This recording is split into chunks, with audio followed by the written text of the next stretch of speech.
Qual foi o primeiro carro criado no mundo? Qual a temperatura de um buraco negro? Você sabe qual é o lugar mais seguro do mundo? E você sabe me dizer em quanto tempo, mais ou menos, a Terra se tornará inabitável? Bom, galera, a gente vai ver essas e outras perguntas aqui no VS Responde, o seu quadro favorito de perguntas e respostas, aqui do YouTube. Então, para que mais quadros como esses continuem no canal, se inscreva no canal logo agora e, Como de costume, vai deixando logo o seu joinha. Yeah! Olha que a gente tá de olho se você tá deixando o joinha ou não, viu? Deixou o joinha? Se inscreveu? Bora pro vídeo, puxa a vinheta.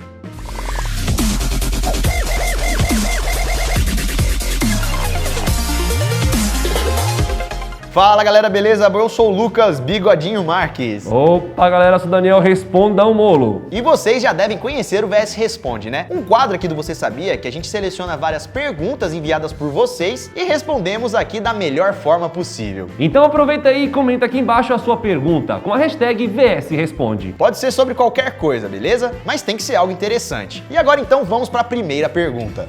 A primeira pergunta foi feita pelo Playtuber e ele perguntou qual foi o primeiro carro e quanto ele custou. O primeiro carro do mundo, galera, foi criado há muito tempo, lá por volta de 1886. E o seu criador foi um engenheiro alemão chamado Carl Friedrich Michael Benz. E o primeiro carro, então, recebeu o nome de Benz Peter Motorwagen. Acho que é assim que se pronuncia. Quer dizer, acho que não é assim que se pronuncia. Esse carro foi patenteado no dia 29 de janeiro de 1886, mas só foi dar a sua primeira volta alguns meses depois. Somente 6 meses depois, e foi lá na cidade de Mannheim, na Alemanha. Esse carro era bem diferente do carro que conhecemos hoje. A gente hoje nem chamaria ele de carro. Tá mais pra um triciclo, Uma charrete, mano, sem cavalo. O carro, galera, tinha 3 pneus, só que 3 pneus finos, tipo pneu de bicicleta. Um chassi feito de madeira, apenas um banco e um volante, que na verdade era apenas uma manivela. E por mais que esse carro tinha essa aparência, ele já vinha com um motor de 4 tempos, um motor que ainda é usado nos dias de hoje. Mas ele tinha apenas 1 cavalo de potência e a velocidade máxima de 16 km por hora. Nossa, acho que correndo de bicicleta tava mais rápido. Tava mesmo.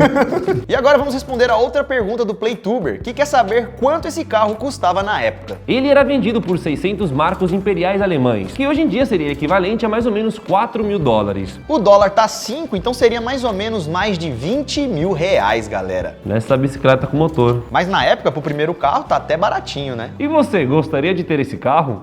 A próxima pergunta, galera, foi feita pelo Vende Vrum Vrum Vrum. E ele ou ela quer saber quantas pessoas precisam dar as mãos para ir da Terra até a Lua. Claro que isso seria meio que um feito impossível, né? A não ser que a gente fique todo mundo duro e vai esticando. Com a roupa protetora, né? Duro.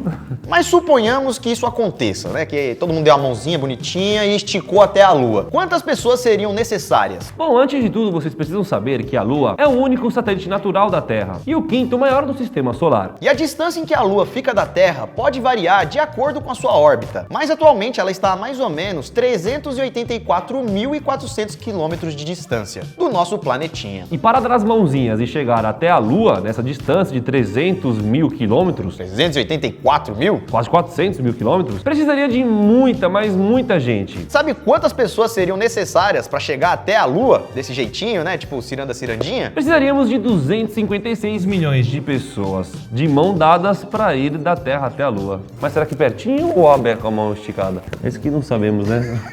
É só calcular a distância da Terra até a Lua e o espaço que a gente tem com os braços abertos assim, né? É, 1,5. Aí é dividir, GG. E a ponto de curiosidade, as naves espaciais de hoje demoram cerca de 4 dias para chegar lá. Se a gente fizesse o mesmo percurso de carro, né? Suponhamos que tem uma ponte daqui até lá, o carro demoraria 5 meses para completar esse percurso. E a pé? Levaria cerca de 14 anos caminhando. Sem parar, né? Suave. 14 anos. Caminhando no espaço, né? É, pra cima.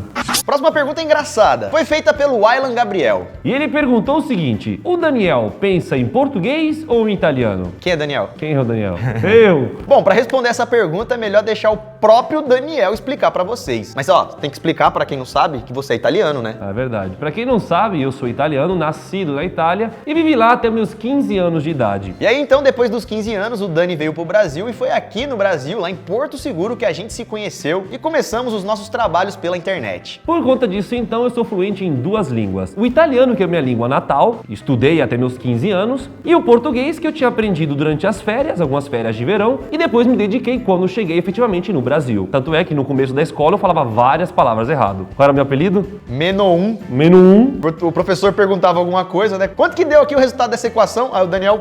Meno 1. Então, nessa época que eu cheguei da Itália, eu pensava mais em italiano. Eu tava fazendo a conversão do italiano pro português, às vezes italiano, inglês, português. Pra ficar mais fácil de entender. Eu fazia umas bagunças pra fazer a tradução. Só que isso só foi no começo. E agora então responda pra gente, quando a gente conversa ou quando você vai perguntar alguma coisa pra alguém, você pensa em italiano ou em português? Eu penso em português. Porque senão você ia se confundir tudo na hora de falar. Exatamente, e não só por isso, é porque também eu tô escutando alguém falando em português. Sim, então eu tô repetindo as mesmas coisas que a pessoa tá falando na minha cabeça, então é português, logo eu tenho que responder em português. Isso porque, galera, o Daniel já vive há muito tempo aqui no Brasil, já tem 10 anos. Então é mais fácil hoje em dia ele tá pensando em português, até porque ele vive aqui e escuta o português mais frequente do que o italiano. Mas mesmo assim ainda existem algumas palavras que eu junto, eu traduzo do italiano pro português. Algumas não fazem sentido, outras fazem sentido, sendo um português muito arcaico. É, tem palavra que ele fala que eu falo assim, mano, a gente nunca fala essas palavras aqui, nem existe. Aí quando eu vou pesquisar, existe sim, porque é um termo tão rebuscado, né, que lá na Itália é normal, mas aqui a gente não tem tanto costume assim de falar. Fala aí alguma coisa então em italiano agora. Ma perché sempre le persone mi dicono di parlare in italiano? Para saber que você mangia mesmo, mangiare. Mangiare, né? Mangia mesmo. A tutti gli amici in Italia, un grande abbraccio da Daniel Molo qui in Brasile. E do Lucas Marques também. Anche le persone che sono brasiliane e abitano in Italia, quindi un grande abbraccio, ci vediamo. Ciao. Itália, quando você começa, sempre finaliza a frase com tchau, tá ligado? Ah, tá. Tchau, você tchau. Começa com tchau e você... Tchau, ragazzi, tchau. Não, é só quando você vai embora, entendeu? Entendeu. Uma quando você chega e uma quando você vai embora. E se eu estiver chegando e indo embora? Aí Eu você falo, fala tchau. Tchau, Daniel. Tchau. Tchau. São 2 tonalidades diferentes. Tipo, oi, Dani. Tchau, Dani. É. Bom, depois dessa aula de italiano, vamos para a próxima pergunta. Pergunta feita pelo Jorginho da 12. Ô, Jorginho, me empresta 12! Nossa, antigo, hein? Ele quer saber qual o lugar mais seguro do mundo. Essa é uma pergunta bastante relativa, galera. E vamos então ter que dar 2 respostas. A primeira para responder qual é o lugar de fato mais seguro e também falar para vocês qual é o país mais seguro do mundo. E de acordo com um estudo do Global Peace Index, o país mais seguro do mundo seria a Islândia. Isso porque lá, galera, praticamente não existe violência. Lá é um lugar, por exemplo, onde as crianças podem ficar sozinhas na rua, ou até mesmo pegar carona com um estranho. Meu Deus, seria... Como assim? Impossível isso aqui. Nenhum lugar do mundo faria isso. E a taxa de perigo do país, galera, é de 1,8 para cada 100 mil habitantes. E no Brasil, a cada 100 mil habitantes, a taxa é de 30,5. 1,8 para 30,5. É como se a gente fosse 30 vezes mais perigoso do que lá.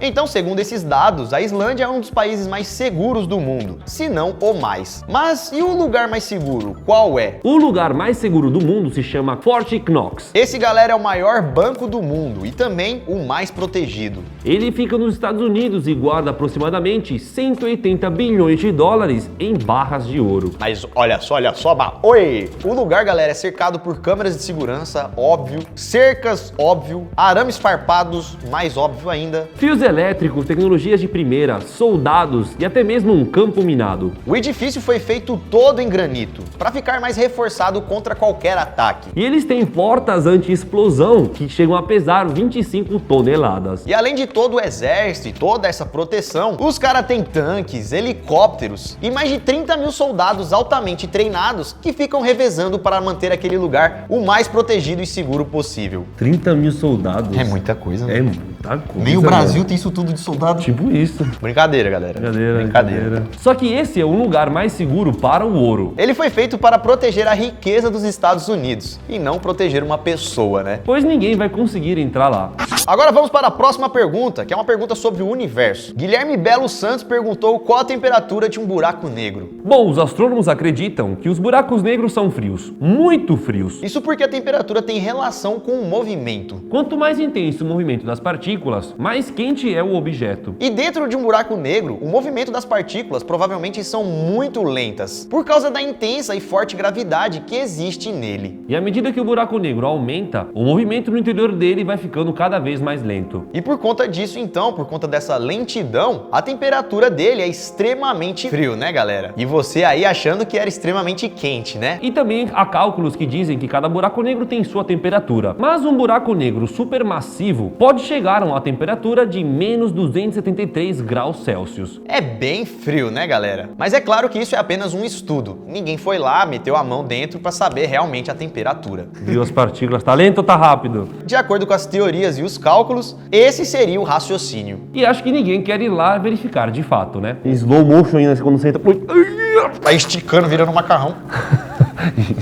E continuando no espaço, vamos para a próxima pergunta, que foi feita pelo Fábio Silva. O Fábio quer saber com quanto tempo, aproximadamente, a Terra vai se tornar um lugar inabitável. Bom, galera, é claro que essa pergunta é uma pergunta que não dá para afirmar, pois a gente não sabe o que vai acontecer amanhã. E assim como os dinossauros ou outros seres aqui na Terra, eles simplesmente sumiram do nada. E também eles não sabiam quando o fim deles iria chegar. Mas a pergunta quer saber quando a Terra se tornará inabitável. Tipo, chegue num ponto em que não dá mais para viver aqui. Bom, de acordo com um estudo de uns astrobiólogos da Inglaterra, da Universidade East Anglia, a Terra deixará de ser habitável daqui mais ou menos 1,75 bilhões de anos. Fica tranquilo, vai demorar. Antes disso pode acontecer um monte de coisa, né? Mas a gente não tá falando do fim da humanidade, e sim do fim do mundo mesmo. Antes disso, podem acontecer vários apocalipses, mas em 1,7 bilhões de anos, ninguém conseguirá sobreviver aqui na Terra. Isso porque eles acreditam que a Terra entrará em uma zona quente, ficando assim bem mais próxima do Sol, onde as temperaturas serão tão elevadas que os mares irão evaporar. Mas antes mesmo disso acontecer, antes do Sol queimar o nosso planeta e até mesmo derreter montanhas, eles também acreditam que as mudanças climáticas aqui do nosso planeta podem afetar a vida muito antes de 1,7 bilhões de anos. E segundo eles, perto do final, perto dessa data que falamos, apenas alguns micróbios muito resistentes seriam capazes de suportar o calor. A gente então possa sumir bem antes disso. É claro que tudo isso é apenas um cálculo, uma teoria, uma especulação.